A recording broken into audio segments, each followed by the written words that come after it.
안녕하세요. DJ 선아입니다. 오늘의 사연 시작해 보겠습니다. 안녕하세요. 30대 후반의 초등학생 남자아이를 하나 키우고 있는 주부예요. 저는 대학을 나오지 못한 것이 평생 한이어서 지금은 늦게나마 대학 공부를 하고 있는데요. 경제적으로 여유가 없어 식당에서 알바를 하던 제가 지금은 알바도 하지 않고 공부를 하게 된 데에는 좀 신기한 사연이 있었어요. 갑자기 인생이 완전히 바뀐 사연을 보내드립니다. 저희 친정은 원래 굉장히 부자였어요. 제가 중학교 때까지만 해도 그랬죠.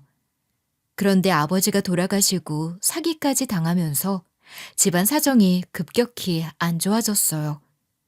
어느 정도였냐면 제가 중학교 때까지만 해도 2층 집에 유럽식 주택에 살았는데 아버지 돌아가시고 나서는 판잣집 같은 데로 이사를 해야 할 정도였죠. 중학교 때는 부유했지만 고등학교는 그야말로 겨우 졸업할 수 있었어요. 고등학교를 졸업하고 대학은 꿈도 꿀 수 없었어요.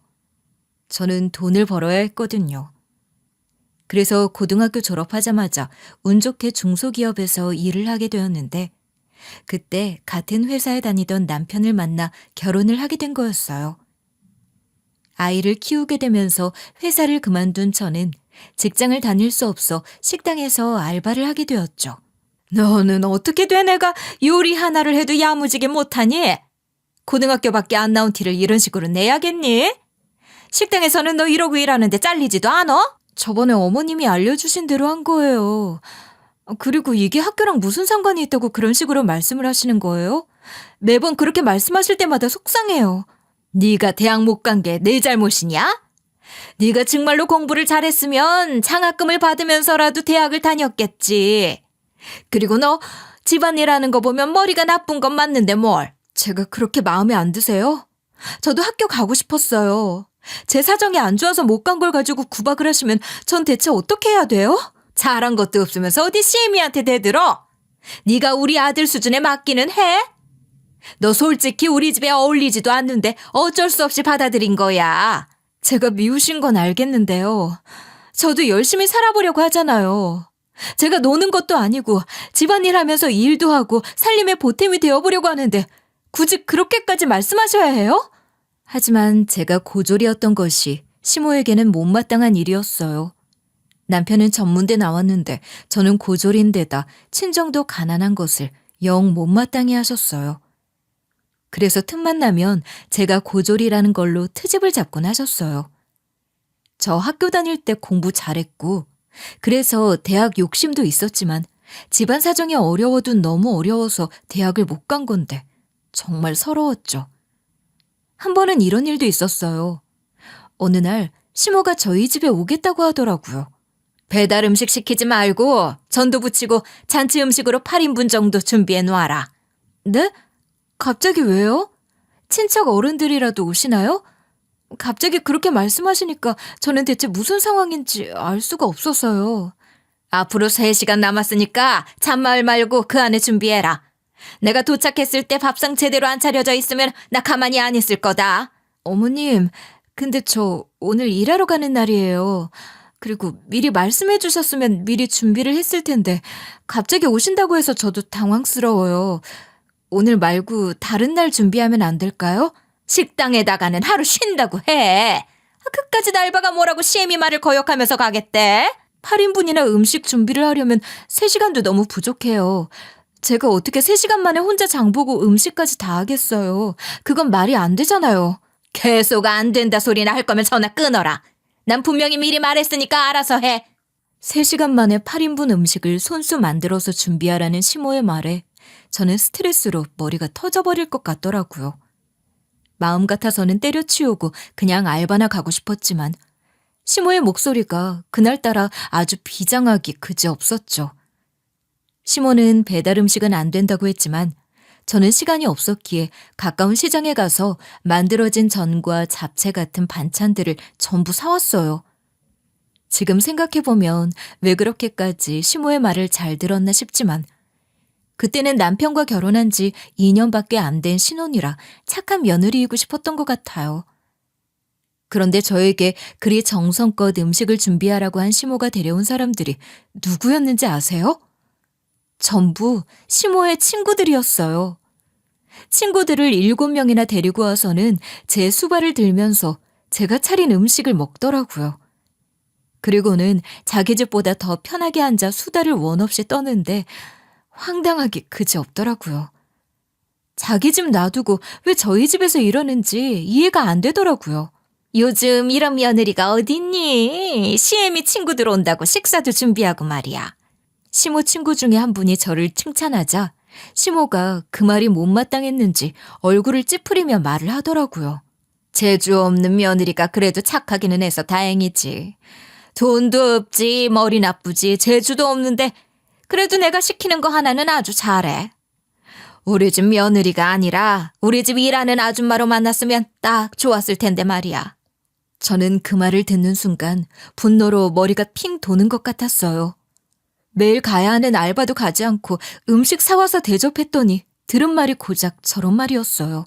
어머님, 정말 너무하신 거 아니에요? 어머님이 친구분들을 저희 집으로 부르신 것도 이해가 안 되지만 친구분들 앞에서 저를 너무 무시하는 거 아니에요? 시모의 친구들이 모두 돌아가고 시모와 단둘이 남게 되었을 때 제가 따지듯 물었어요. 시끄러워. 내가 너한테 이 정도 대접도 못 받아? 잘난 게 없으면 착하기라도 해야지. 그래도 저 어머님 며느리예요. 도대체 왜 이렇게 저를 미워하시는 거예요? 미운데 이유가 있니? 아, 있지.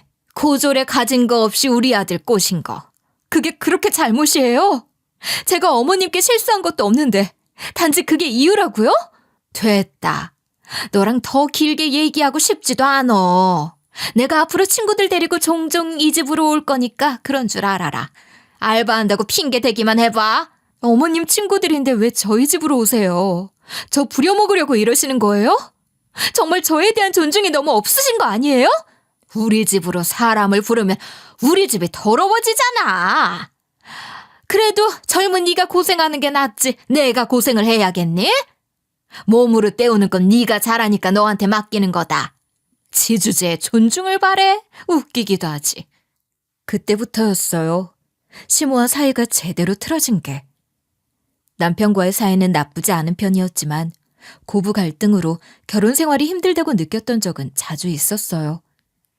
솔직히 남편이 옆에서 제 편이 돼주지 않았으면 저는 진작에 이혼을 했을 거예요. 엄마는 내 앞에서는 안 그러는데 당신이랑 단둘이 있을 때는 유난히 화를 많이 내시나 봐. 나한테는 당신이 밉다는 내색을 잘 안 하셨거든. 남편은 제가 시모 때문에 힘들어하는 얘기를 듣더니 한숨을 내쉬더라고요.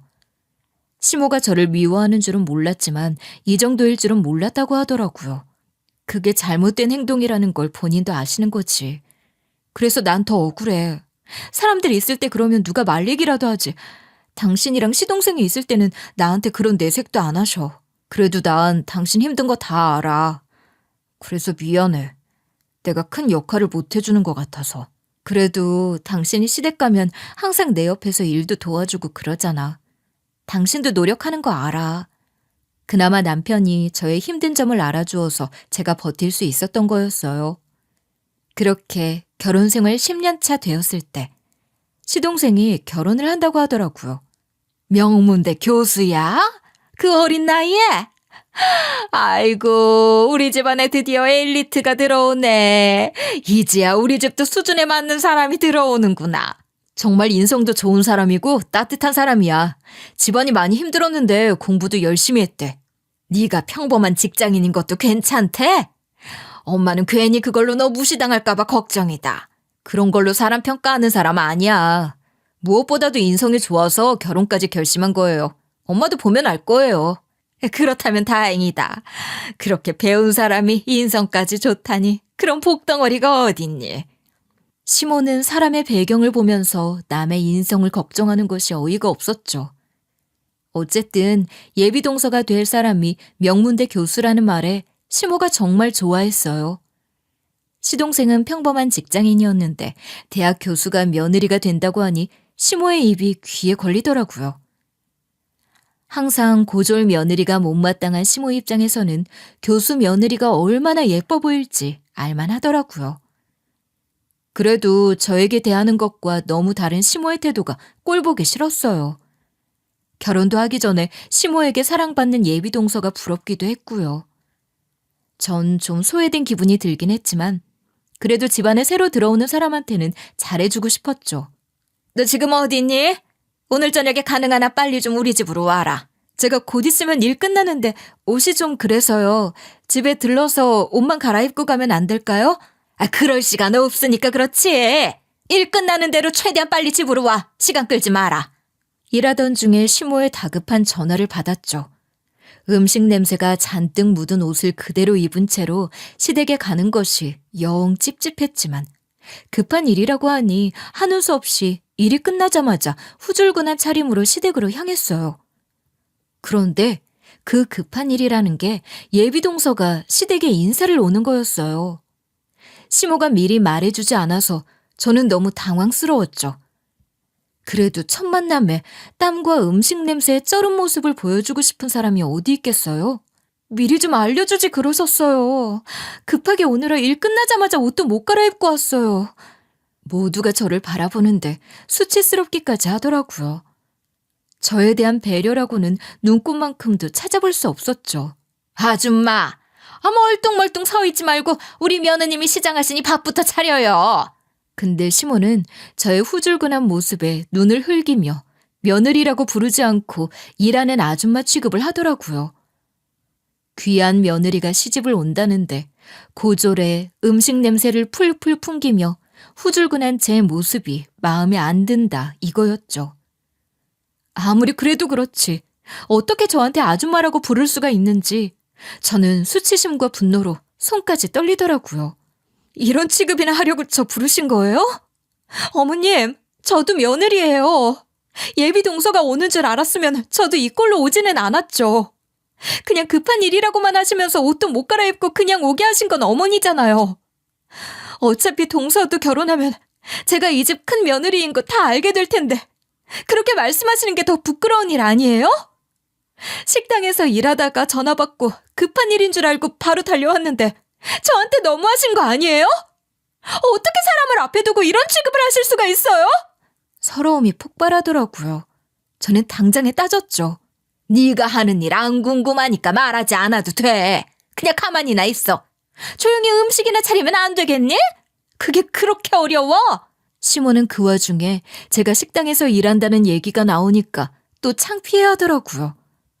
도대체 제가 뭘 그렇게 잘못을 했다고 없는 사람 취급을 당해야 하는지 이해할 수 없었죠. 엄마, 그만해요. 이 사람 일하다 온 사람이에요. 오늘은 정말로 말씀이 지나치셨어. 남편이 제 편을 들어주었지만 그걸로 기분이 나아질 리 없었죠. 저는 할 말은 해야겠다 싶었습니다. 왜요? 제가 식당에서 일하는 게 창피하세요? 사람이 일을 하는 게 왜 창피한 건데요? 저는 지지 않고 대들었어요. 남편도 저의 서러움을 알아차리고 저를 말리지는 않더라고요. 그저 옆에서 가만히 제 손을 잡아주었죠. 얘가 정말 오늘따라 왜 이래? 너 좀 조용히 못하겠니? 새 식구 될 사람 앞에서 이게 무슨 꼴이야? 그리고 네가 하는 게 일이야? 그게 일이라고 그렇게 당당하게 구는 거니? 저라고 이런 꼴로 오고 싶었겠냐고요. 어머님은 대체 왜 저한테 빨리 오라고만 하신 거예요? 동서들 사람이 인사 오는 자리라고 미리 말해주는 게 그렇게 어려웠어요? 네가 와서 인사라도 받을 생각이었니? 네 수준에 그게 맞긴 하다고 생각해? 그날따라 시모는 주변에 사람들이 있건 말건 막말을 마구 쏟아내더라고요. 저에 대한 미움이 폭발한 것 같았어요. 저는 시모에 대한 서러움이 폭발했고요. 그 자리에 새로 들어올 사람이 있다는 것도 있고 우리는 목소리를 높여 다퉜어요. 솔직히 새로 시집올 사람 두고 할 짓은 아니었지만 저는 예비동서 앞이었기 때문에 더더욱 참을 수 없었어요. 그럼 대체 저를 왜 부르신 건데요? 정말로 집안일하고 밥 차리는 아줌마 대하듯이 하려고 부르신 거예요? 정말 그러신 거예요? 차라리 오지 말라고 하시지 그랬어요. 그래. 내가 너 때문에 우리 귀한 예비 며느리 앞에서 이게 무슨 꼴이냐? 넌 꼭 이렇게 집안 망신을 시켜야 직성이 풀리냐? 아니요. 아직도 화가 풀리지는 않는데요. 대체 어머님은 저를 왜 못 잡아먹어서 안달이세요? 네가 미워서 그렇지, 미워서. 제발 그만 좀 하고 차라리 집으로 가라. 아이고, 내가 미쳤지. 왜 저런 걸 불러가지고 이런 꼴을 당해? 시몬은 예비동서 앞에서 이런 꼴을 보이는 게 창피한지 어쩔 줄 몰라 했지만 저는 당당했어요. 가정을 꾸려가기 위해 저도 일을 한다는 건 열심히 살고 있다는 증거였지. 부끄러울 일은 아니었으니까요. 단지 처음 인사 오는 동서 앞에서 그래도 깔끔한 모습으로 첫인사를 하지 못한 게 그게 아쉬울 뿐이었죠. 시모가 미리 말이라도 해줬으면 그런 일은 없었겠지만요. 그런데 갑작스러운 소란에 당황해하던 예비동서가 제 얼굴을 빤히 바라보더라고요. 처음에는 제가 시모에게 대드는 모습 때문에 그러나 했죠. 새아가, 너는 이 일에 대해서 신경 쓸 거 없다. 잠시 소란이 좀 있었지만 잊어줬으면 좋겠다. 내가 네 앞에서 부끄러워서 이거 참. 시모는 거의 비굴하다 싶을 정도로 쩔쩔매며 예비동서를 달래더라고요. 그런데 예비동서는 시모의 말에는 대답도 하지 않고 저에게 말을 걸더라고요. 혹시 키움터 교육재단 이사장님 따님이 아니세요? 맞으시죠?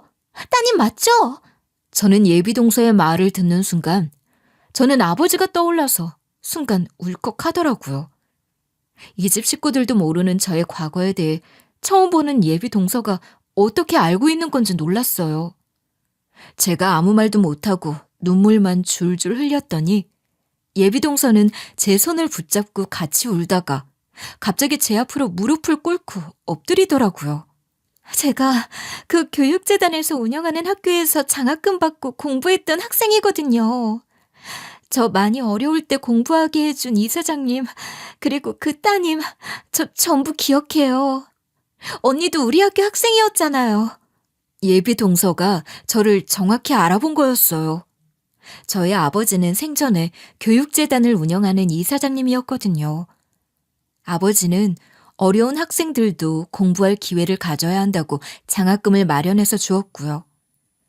예비동서가 그 중에 한 학생이었던 거죠. 얘기를 들어보니 제가 중학교 3학년 때 예비동서는 중학교 1학년이었다고 하더라고요. 경제적으로 많이 힘들었던 동서는 입학을 하자마자 장학금을 받아 그 돈으로 책도 사고 공부할 수 있게 지원을 받을 수 있었던 거였어요. 장학금을 받는 날 이사장과 이사장 딸도 함께 사진을 찍었는데 그때의 모습을 기억하고 있어서 저를 알아본 거였어요. 형님 목에 있는 그 점이요. 그 점 때문에 알아봤어요. 사진 찍을 때나 지금이나 얼굴도 하나도 안 바뀌었네요. 전 그때 공부해서 교수까지 된 거예요. 전 이렇게 큰 은혜를 입었는데 왜 이렇게 힘들게 지내시는 거예요? 예비동서는 제 목에 있는 큰 점까지도 기억을 하더라고요. 그 말을 듣는데 이게 정말 있을 수 있는 일인가? 세상이 이렇게 좁나 신기하기도 했어요. 그리고 이렇게 저희 아버지와 저를 기억해주는 사람이 있다는 것이 고맙기도 하더라고요. 동서 될 사람이 우리 아버지가 운영하던 학교의 학생이었다는 게 너무 신기하네요. 매년 어려운 학생들에게 장학금을 지원했던 건 기억이 나는데 그중에 예비동서도 있을 거라고는 상상도 못했어요. 이렇게 잘 자란 걸 우리 아버지도 보셨으면 정말 좋아하셨을 텐데요. 저는 울먹이면서 말했죠. 옆에 있던 시댁 식구들은 처음 듣는 교육재단의 이름에 어리둥절해하고 예비동서가 제 손을 잡고 우는 모습에 또 한 번 어리둥절해 하더라고요. 이사장님은 어떻게 지내시는데요? 그리고 언니는 어떻게 지내신 거예요? 왜 이렇게 힘들게 지내신 것처럼 보이는 거예요? 어머님, 이러시면 안 돼요. 이분 진짜 대단한 분 따님이세요. 이렇게 막대하지 마세요. 예비동서는 심지어 자기 시어머니 될 사람을 나무라기까지 하더라고요. 아니, 교육재단이 무슨 소리고 그 재단 이사장 딸이라는 건 다 무슨 얘기냐? 넌 그런 일에 대해서는 나한테 한 번도 말을 안 한 거니? 그냥 고졸 아니었어? 나 참, 이게 정말 사실인지 믿어도 되는 건지 모르겠네. 말해봐야 더 우스워질 게 뻔하니까요. 지금도 교육재단 이사장 딸인 것도 아니고 전부 과거의 일이잖아요. 항상 저 고졸이라고 우습게 생각하시는데 제 말을 듣고 코웃음이나 치셨겠죠. 아니, 그럼 우리 예비 며느리가 그 학교 나온 학생인 거야? 넌 교육재단 이사장 딸인 거고? 근데 그렇게 잘 살던 집이 어쩌다가 지금은 이렇게 형편이 안 좋아진 거야? 어머님, 이제 와서 저에 대해서 궁금하세요? 항상 무시만 하던 며느리가 뭐 좀 있는 것 같으니까 관심이 생기시나요? 제 말에 시모는 아무 말도 하지 못하더라고요. 무슨 말을 할 수 있겠어요. 그동안 저를 무시한 건 시모도 알고 저도 아는 사실이었는데요. 그동안 어떻게 된 건지 저한테 설명 좀 해주세요. 제가 이사장님을 다시 찾아뵙고 인사라도 드리고 싶었는데 찾을 수가 없었어요. 대체 어떻게 된 거예요? 아버지는 제가 중학교 3학년 때 돌아가셨어요. 그리고 사기까지 당해서 우리 집이 많이 어려워졌고요. 그 얘기를 다 하자면 너무 길어요. 오늘은 다 얘기 못할 것 같으니 더 궁금하다면 우리 다음에 다시 얘기해요. 저한테는 너무 소중한 은인이셨는데 덕분에 공부하고 지금은 이렇게 교수까지 되었는데 교수가 되어서 제일 먼저 찾아뵙고 싶었던 분이었어요. 근데 그런 이사장님이 돌아가신 줄은 몰랐어요. 전 그냥 재단 이사장님이 바뀐 줄로만 알았거든요. 이사장이 바뀌고 나서는 학생들에게 주는 장학금 제도도 사라졌어요. 제가 마지막으로 장학금을 받은 학생이었죠. 예비 동서는 저희 아버지가 돌아가셨다는 말에 정말 진심으로 슬퍼하더라고요. 저도 예비 동서의 말에 돌아가신 아버지 생각이 나서 눈물이 났죠. 어쨌든 그 자리는 그렇게 흐지부지 되었어요. 예비 동서는 시모에게는 관심이 없고 저에게만 관심을 갖더라고요. 다음 날, 동서와 저는 따로 카페에서 만났어요. 그리고 동서에게 그간의 일을 알려주었죠. 아버지가 돌아가시고 사기를 당한 얘기. 그리고 집안이 많이 어려워지면서 제가 고등학교밖에 나올 수 없었던 얘기까지요. 근데 한 가지 궁금한 게 있어요. 어머님은 형님한테 왜 그렇게까지 화를 내시고 막대하시는 거예요? 두 분이 왜 그렇게 사이가 안 좋으신 건지 이해가 안 돼서요. 내가 고졸이고 친정에 돈이 없다는 것 때문에 마음에 들지 않아서 저러시는 거예요. 그것 때문에 마음고생을 많이 했어요. 많이 힘드셨겠어요. 그 시간들을 어떻게 견디셨어요? 일단은 재단 문제부터 어떻게 해결을 해봐요.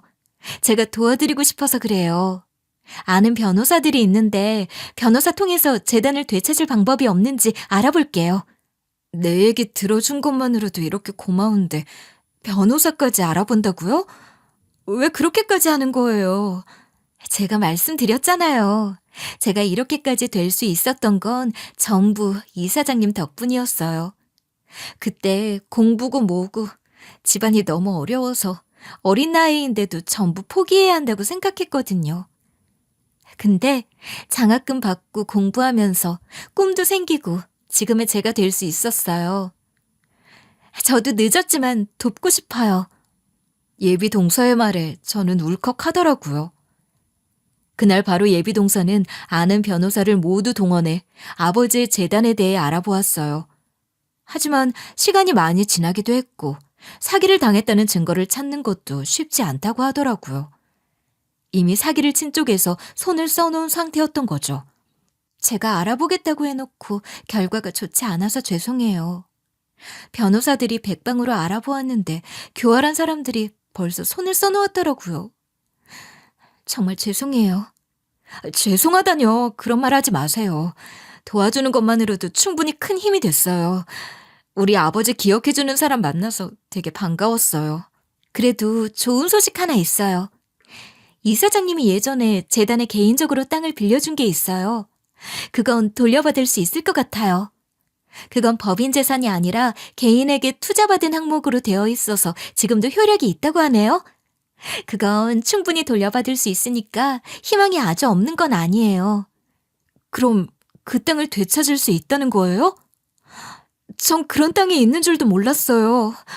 저도 사기당한 거 알아보려고 했지만 사는 게 너무 바빠서 그런 건 생각지도 못하고 있었거든요. 엄마도 그렇고요.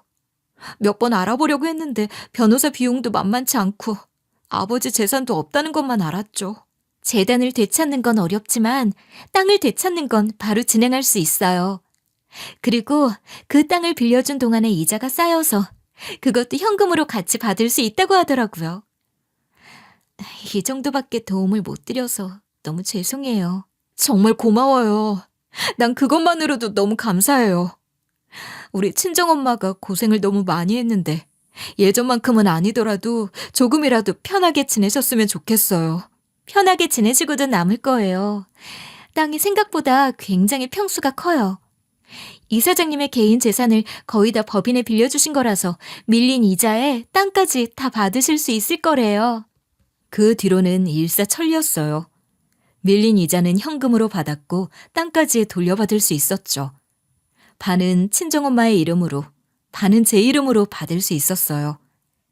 친정엄마는 더 좋은 집으로 이사를 가셨고 저도 남편과 살던 집에서 나와 더 넓은 새 집으로 이사를 하게 되었어요.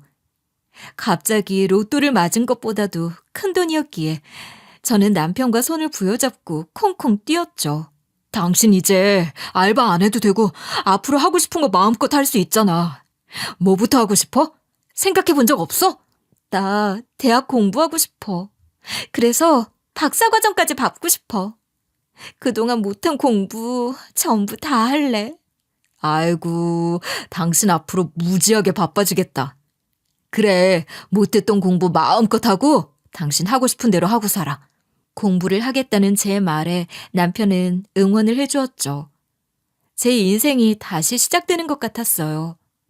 예비 동서에게도 고마움의 표시로 선물을 하나 들고 교수실을 찾아갔어요. 예비 동서는 저에게 은인이라고 했지만 저에겐 예비 동서가 은인이었거든요. 뭐라도 작은 성의 표시는 하고 싶었죠. 예비 동서가 애써준 덕분에 생각지도 못한 선물을 받은 기분이었으니까요. 어머나 형님, 어떻게 오셨어요? 여기서 뵈니까 더 반갑네요. 예비 동서가 저를 환하게 맞아주는데 천사를 보는 것 같더라고요. 그동안 제가 힘들게 살아온 걸 하늘이 알고 보내준 천사 같았어요. 고마워요. 나 혼자서는 꿈도 못 꿨을 일인데 동서 덕분에 다시 새 삶을 사는 기분이에요. 그게 왜 저 덕분이라고 하세요. 다 이사장님 덕분이죠. 그래도 참 잘 됐어요. 집이 가난해지면서 계속 험하게 살았어요. 주변에서도 저를 막대했고요. 그게 익숙해졌는지 이런 호의를 받는 것도 어색하네요. 상황이 어떻게 변했건 형님은 부모님에게 사랑도 많이 받았고 소중한 사람이에요. 스스로를 귀하게 생각하시면서 사셨으면 좋겠어요. 전 처음 형님 뵌 날 어머님이 하신 행동에 너무 놀랐어요. 이젠 그런 대우는 받지 않을 거예요. 내가 나를 지키면서 살 거예요. 내가 가진 게 없다고 스스로도 못난 사람이라고 생각하면서 살았던 것 같아요. 앞으로는 좋은 일만 있을 거예요. 제가 형님 계속 응원할게요. 아, 그리고 나 때문에 어머님이랑 어색하게 지낼 필요 없어요. 어머님은 동서 많이 좋아할 거예요. 남편 될 사람은 좋지만 어머님과 가까워지기는 쉽지 않을 것 같아요. 이런 말 좀 그렇지만 전 형님이 더 좋아요. 어머님이 집에 갑자기 찾아오거나 아무 때나 시댁으로 오라고 하는 것만 조심해요. 제가 알려주는 고부 갈등 피하는 꿀팁이에요. 알겠어요. 명심할게요, 형님. 저는 예비 동서에게 인사를 하고 여유로운 마음으로 집으로 돌아왔어요. 예비 동서가 앞으로 식구가 된다는 것도 기분 좋은 일이라고 느껴지더라고요. 그리고 한편으로는 예비 동서에게는 고부 갈등을 피하는 꿀팁이라고 알려줘 놓고 나는 왜 시모에게서 벗어나지도 못하나 하는 생각이 들었어요. 그래서 이제부터는 제대로 거리두기를 해야겠다 생각했죠. 그런데 집에 들어왔더니 소파에 앉아있던 시모가 자리에서 벌떡 일어나더라고요. 저는 생각지도 못했던 시모의 등장에 불쾌하더라고요. 마음 같아선 뭐 하시는 거냐고 당장 나가라고 소리라도 치고 싶었지만 겨우 화를 눌러 꾹 참고 말했어요. 저희 집에 오시면 연락이라도 미리 주시지 그랬어요. 생각지도 못했는데 저희 집에 들어와 계셔서 정말 놀랐어요. 저 이런 식으로 오시는 거 너무 싫어요. 아니, 난 네가 외출한 것 같길래 괜히 연락했다가 나 때문에 서둘러 올까 봐 그랬어. 그냥 너 생각해서 얌전히 앉아서 기다리려고 한 거야. 시모의 태도가 평소와는 완전히 달랐죠. 안절부절 못하는 모습이 뭐랄까? 저를 어려워하는 느낌이었어요. 제가 돈이 많아졌다는 거 하나만으로도 시모가 제 눈치를 엄청나게 많이 보더라고요. 무슨 일로 오신 거예요? 갑자기 오셔서 먹을 것도 준비를 못했는데요. 혹시 또 친구분들도 오시는 건가요? 그런 거라면 정말로 곤란한데요. 아니야, 그런 거 아니야. 아이, 내가 이 염치가 있지. 어떻게 또 친구들을 데리고 오겠어. 난 그저 너한테 미안하다고 인사라도 하러 온 거야. 내가 우리 며느리한테 미안한 일이 한두 가지가 아니잖니. 갑자기 뭐가 미안하다고 그러시는 거예요. 저한테 그런 마음 가지실 분 아니라고 생각했는데요. 내가 너한테 못해준 게 참 많잖니. 말도 참 못되게 하고. 그동안 많이 서운했었지? 네, 솔직히 서운했었죠. 서운한 적 없다고 말하면 거짓말이고요. 저 많이 미워하셨잖아요. 동서 처음 온 날에도 저한테 함부로 하셨고요. 네가 그렇게 생각할 것 같았어. 내가 생각해보니까 너한테 못해준 게 참 많더라. 그러면 안 되는 거였는데 나도 왜 그렇게 너한테 못되게 말했는지 몰라. 아휴, 미안하다. 근데 왜 갑자기 미안하다고 하시는 거예요? 10년 동안 그런 말씀 한 번도 없으셨잖아요. 10년이나 잘못을 했는데 이제는 화해하면서 잘 지내야겠다 생각이 들어서 그렇지. 혹시 제가 아버지 재산 많이 받게 되었다는 말에 저를 다시 보신 건 아니고요? 네가 없이 지냈어도 항상 귀티가 나더라고. 네 아버지가 교육재단의 이사장님이셨다는 말을 들었을 때 나도 놀라긴 했지만 꼭 그것 때문에 미안하다 사과하는 건 아니야. 시모는 아니라고 했지만 저는 그 말을 믿을 수가 없더라고요. 그동안 저에게 한 행동들을 보면 식모 부리듯 했으니까요. 그럼 하실 말씀 다 하신 거죠? 제가 밖에 좀 오래 있다 와서 쉬고 싶은데요. 솔직히 아무리 사과라도 시모의 사과는 그닥 받고 싶지도 않았어요. 그게 진심일까 의심만 들었거든요. 그래, 쉬어야지. 근데 내가 꼭 하고 싶은 말이 하나 있는데 말이다. 잠깐만 시간을 내서 내 얘기 좀 들어주면 안 되겠니? 꼭 지금 하셔야겠어요? 죄송하지만 다음에 하시면 안 될까요? 아, 그래. 너 지금 많이 피곤할 테니까 내가 다음에 다시 찾아오마. 쉬어라. 그때는 미리 연락하고 와주셨으면 좋겠어요.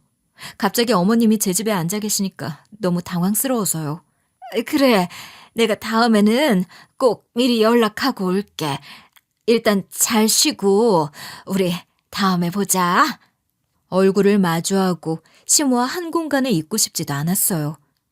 저를 무시하는 행동들과 예비동사 앞에서 했던 말을 생각하면 더는 말 섞고 얘기하고 싶지 않았죠. 더군다나 갑자기 저의 상황이 달라지니까 시모의 태도도 같이 바뀌는 건 더더욱 마음에 들지 않았어요. 그런데 다음 날에도 시모는 저를 찾아왔어요. 진짜 짜증스러웠죠.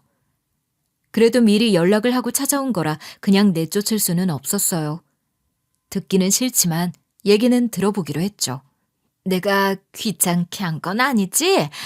아니, 나는 너랑 단둘이 얼굴 보고 얘기 좀 하고 싶어서 그래.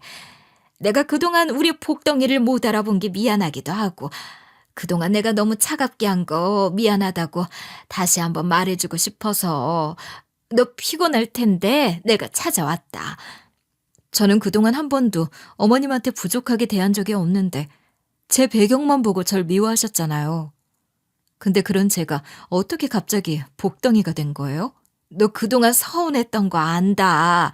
근데 나도 젊었을 때는 구박 많이 받았어. 며느리 자리가 원래 그런 거야. 시어머니한테 혼나기도 하고 그런 거지. 그래도 나는 널 진심으로 미워했던 적은 없다. 제가 그 말을 믿었을 리 없었죠. 그동안 저에게 했던 행동들을 생각하면 그건 거짓말이었으니까요. 그래서 그거 사과하고 싶으셔서 온 거예요? 그런 건 그냥 전화로 하셔도 되는데요. 제 입에서 나가는 말들이 전부 차갑기만 했지만 그 이상 예의 바르게 할 수는 없었어요. 염치 없지만 너한테 부탁 하나 하고 싶어서 왔어. 부탁하러 와서는 그래도 얼굴 보고 하는 게 맞잖아. 저한테 부탁할 것도 있으세요? 그래서 미안하다고 하신 거예요? 아니, 네가 이제 경제적으로 꽤 부유해졌잖아. 우리 집 안에서 너만큼 여유가 있는 사람도 없고. 솔직히 둘째 며느리는 아직 우리 집 사람도 아니고 걔도 교수긴 하지만 집안이 좋은 건 아니라더라. 무슨 말씀을 하시려는 거예요? 저는 지금으로서는 무슨 말씀을 하시려는 건지 상상이 안 되네요. 그리고 예비 동선에 집안 흉보려고 오신 거면 저는 더는 할 말이 없네요. 저한테는 고마운 사람이라서 그런 얘기 들으면 기분이 나쁠 것 같아요. 아니, 그러자고 온 건 아니고 내가 사업을 하나 해볼까 하는데 네가 투자를 좀 해주는 게 어떻겠니? 갑자기 무슨 사업을 하신다는 거예요? 사업할 자금은 있으신 거예요? 내가 무슨 자금이 있니? 자금은 네가 갖고 있잖아. 그걸로 네가 나 좀 도와주면 안 되겠니? 일단 요즘에 탕후루가 인기가 많다고 하길래 탕후루집을 해볼까 해. 나도 계속 집에만 있는 것보단 일을 하는 게 좋을 것 같아서. 어머님, 제 돈이 어머님 돈처럼 느껴지세요? 사업 한 번도 해보신 적 없는 어머님을 뭘 믿고 제가 사업 자금을 대줘요? 그리고 그동안 저 돈 없다고 무시하셨으면서 어떻게 저한테 돈을 대달라는 말을 하세요? 아니, 너한테 그 정도는 얼마 되지도 않는 돈인데 그게 그렇게 아깝니? 가족끼리 그 정도는 해줄 수 있는 거 아니야? 다른 사람도 아니고 내가 네 시애미인데? 다른 사람도 아니고 어머님이니까요. 더더욱 싫죠. 저는 고민해 볼 것도 없이 싫어요. 돈이 그렇게 아까워서 그러니? 넌 어떻게 고민도 안 해보고 다짜고짜 싫다고 할 수가 있니? 이번 기회에 너랑 나랑 잘 지낼 수 있는 기회인데 굳이 그렇게 야박하게 굴어야겠어? 저한테는 너무나 소중한 돈이에요. 저는 애초에 그 돈을 허투루 쓸 생각도 없고 10년 내내 저 무시하신 어머님한테 그 돈 조금도 쓸 생각 없어요. 그리고 이건 제가 야박한 게 아니라 정상인 거고요. 너 진짜 이런 식으로 해야겠니? 더 잘 지내보자고 내가 사과까지 했는데 돈 좀 있다고 나 무시하는 거냐? 잘 지내보자고가 아니라 제가 가진 돈이 탐이 난 거겠죠. 이제 와서 저한테 잘 지내자고 하면 저는 뭐 좋아할 줄 아셨어요? 사람 안 변한다는 말이 맞기는 맞네요. 어머님은 처음부터 돈이랑 배경으로 사람 판단하는 분이셨어요. 그래, 미안하다. 내가 다 잘못했어. 진심으로 인정하고 반성하고 있어. 정말 어떻게 안 되겠니? 나 이번 기회 놓치고 싶지 않아서 그래. 내가 잘못했다. 돈 때문에 자존심도 버리시고 대단하시네요. 전 싫어요. 더는 부탁하지도 마세요. 그리고 한 가지 더 있는데요. 앞으로 자주 보지 않고 살고 싶어요. 그게 무슨 소리냐? 갑자기 자주 보지 않고 살고 싶다니? 네가 그렇게 말하니까 하늘이 무너지는 기분이다. 어머님이 시도 때도 없이 아무 때나 저를 부르시는 거, 저희 집에 막 찾아오시는 것 때문에 저 그동안 스트레스 많이 받았어요. 앞으로는 그렇게 살고 싶지 않아요. 어머님이 계속 그렇게 하시겠다고 하면 저는 이혼할 생각도 있어요. 전 이제 참으면서 살지 않기로 마음먹었거든요. 아니, 그렇다고 이혼을 해? 나 때문에 이혼을 한다는 거냐? 어떻게 그런 생각을 할 수가 있어? 난 네가 그런 식으로 말할 거라고 상상도 못했다. 착했던 애가 왜 이렇게 변한 거니? 제가 누구 좋으라고 착하게 살아요? 저 이제 그렇게 바보같이 안 살 거예요. 그리고 제가 이혼을 한다면 그건 오로지 어머님 때문이에요. 제 결혼 생활 나쁘지 않았는데 어머님 때문에 이혼하고 싶었던 적 많았어요. 저 이제 돈도 있겠다, 땅도 있겠다. 제가 이혼 못할 이유가 뭐가 있겠어요? 그건 안 된다. 어떻게 이혼을 해? 내가 잘못했다. 다시는 사업자금 빌려달라는 말도 안 하고 이렇게 갑자기 찾아오지도 않으마. 이혼이라는 말은 하지 말고 너희끼리 잘 살아. 그러면 되겠니? 내가 다 인정하고 물러나면 너 속이 시원하겠어? 그러면 좀 낫겠네요. 명절에는 찾아뵐게요. 그 이상은 만나는 일 없었으면 좋겠어요. 약속하실 수 있겠어요? 그래도 김장할 때는 같이 해야 하지 않겠니? 다른 의미가 있어서가 아니라 너희한테 김치는 주고 싶어서 그래. 그래도 내 아들은 내 김치 잘 먹잖아. 그렇게 주고 싶으면 택배로 주세요. 굳이 만날 필요는 없을 것 같아요. 그럼 김장은 같이 안 할 거니? 내 나이에 혼자 하기는 너무 무리인데 그래도 안 되겠어? 어머님, 저 다 필요 없다고요.